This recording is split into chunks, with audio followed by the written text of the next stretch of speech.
Those of you who have spent some time here in the Midwest know how it works here. There's a cause and effect relationship in the Mississippi watershed. It rains a whole bunch, and then creeks and rivers begin to flood. And that makes sense, doesn't it? Rain equals flood. Now think about the desert Southwest. The cause and effect of lots of rain equals flooding there. Yes, but the logic doesn't always work. Sure, lots of rain leads to flooding, but floods also come when there isn't a cloud in the sky anywhere. And that takes some getting used to for us Midwesterners. In arid terrain, there are a lot of low water crossings. These are in rural areas, yes, but also in urban areas. The creeks are so shallow and there is so seldom any water anywhere that low water crossings often get installed rather than spending lots and lots of money on roads or big bridges over things. So you can drive all over Minneapolis and never even realize you're driving over water. But sometimes you are. That costs money. These usually have flood gauges so that people can see how deep the water is. And a rhyming phrase that you hear in weather reports in the Southwest is a very important reminder. Turn around, don't drown. But it seems like every time the creeks flood, someone does drown.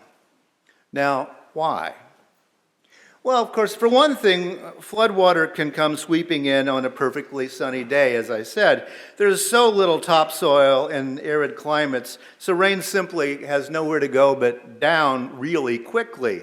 A rain 20 miles away can send a flood sweeping through the dry creek beds. Sometimes people simply don't see the floodwaters coming, and that's why there are also signs that say, "Do not camp in dry creek beds."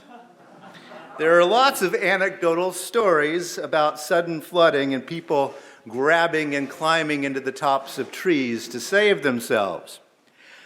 But most people die in flooding due in the low water crossings.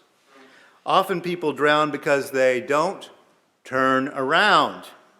The threat is clearly present. You see those flood gauges up to 5, 6, 8 feet.